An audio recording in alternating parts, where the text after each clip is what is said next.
안녕하세요. 친절한 민구쌤 강민구 강사입니다. 이번에 제가 블로그 마케팅에 관해서 좀 말씀을 드리려고 하는데, 블로그 마케팅은 뭐 예전이나 지금이나 온라인 마케터들이 필수로 쓰는 마케팅 채널 중 하나예요. 근데 실제로 지금 블로그 마케팅을 많이 쓰고 계신 분들은 느끼실 텐데요. 블로그 마케팅 채널이 사실 예전만큼 똑같은 시간과 비용을 투입한 대비 예전만큼 큰 효과가 나오지를 않는다 라는 그런 경험을 하시는 분들이 많으세요. 그래서 예전에 많이 블로그 마케팅을 쓰셨던 분들이던 이제 갓 창업을 하셔서 블로그 마케팅을 이용하려는 분이시던 아니면 뭐 직장에서 뭐 투잡을 하려는 분도 있고 제휴 마케터로 활동하려는 뭐 여러 각도의 분들이 있을 텐데, 블로그 마케팅 채널 자체가 우리한테 과연 활용하기에 지금 당장 활용하기에 좀 괜찮은 채널일지 한번 제가 여러 각도에서 좀 말씀을 드려볼 텐데요. 첫 번째로 가장 중요한 우리가 상대하는 그 고객들 있죠.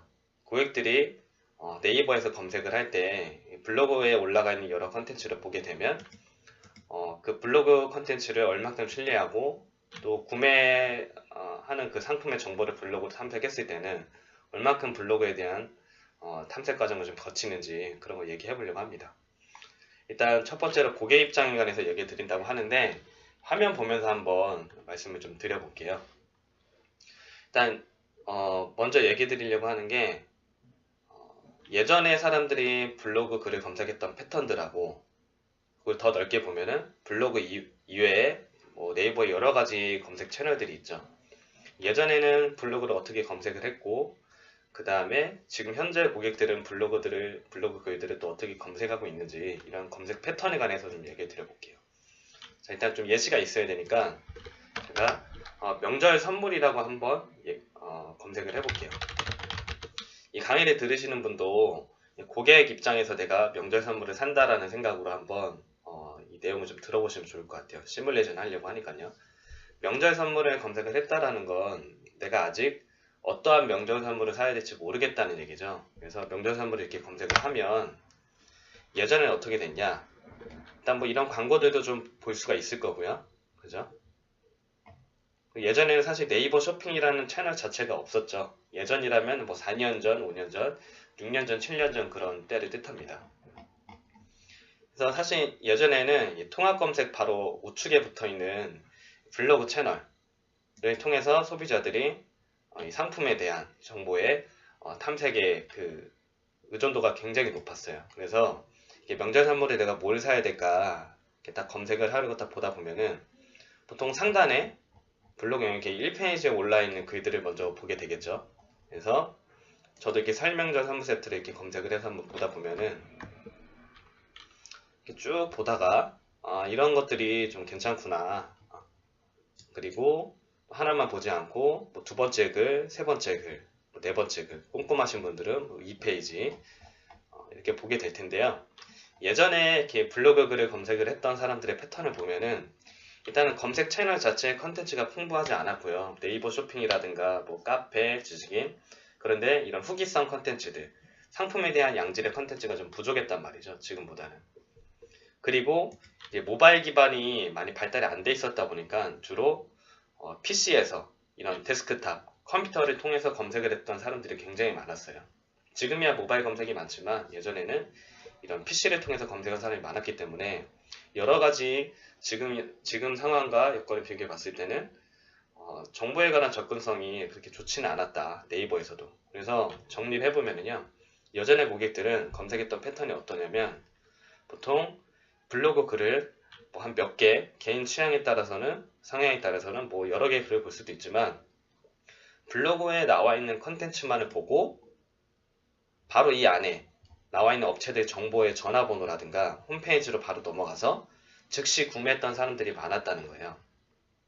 제가 예전에도 사실 저도 제일 처음에 온라인 마케팅을 블로그로 시작을 했었는데 예전엔 사실 블로그 하나만 가지고도 꽤나 많은 수익을 얻어갈 수 있었거든요.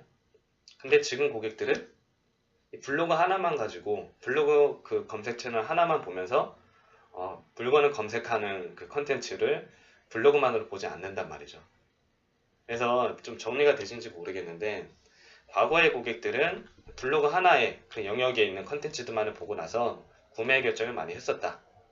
그래서 마케터들도 효과가 참 괜찮았다는 건데요.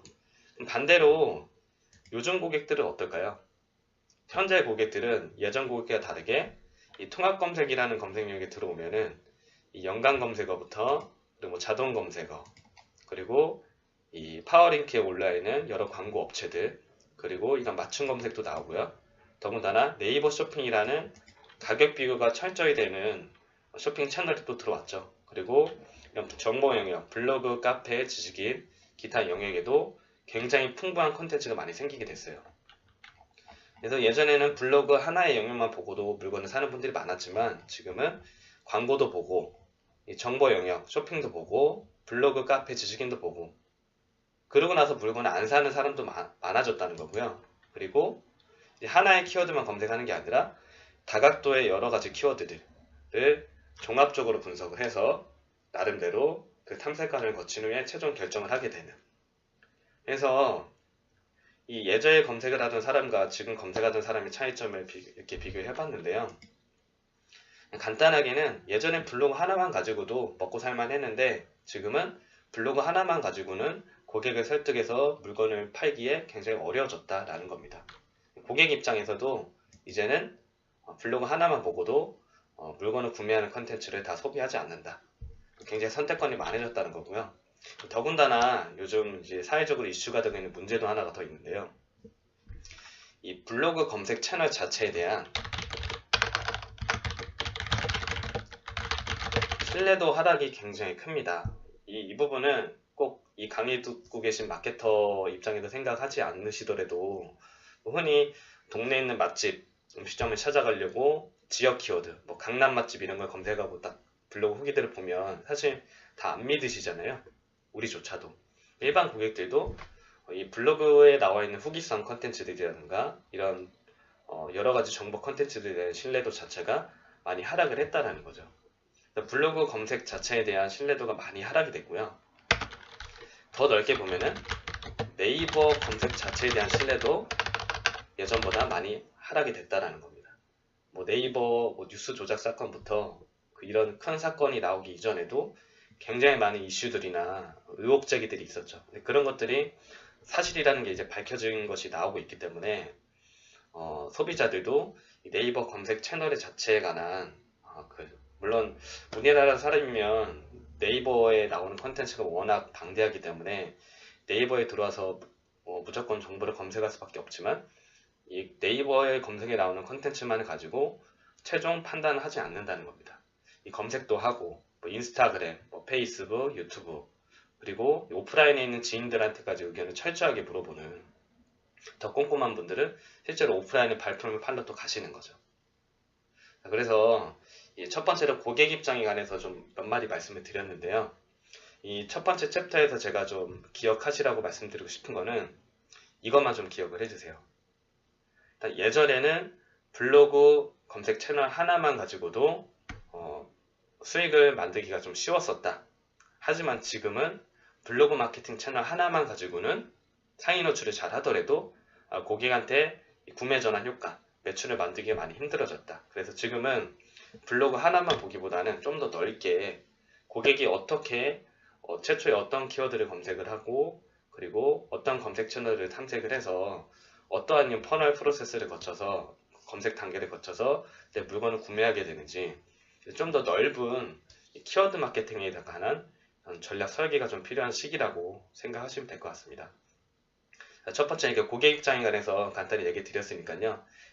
다음번에는 고객이 아닌 마케터 입장에서는 또 어떠한 이슈들이 있는지 얘기를 좀 드려보겠습니다. 네, 감사합니다.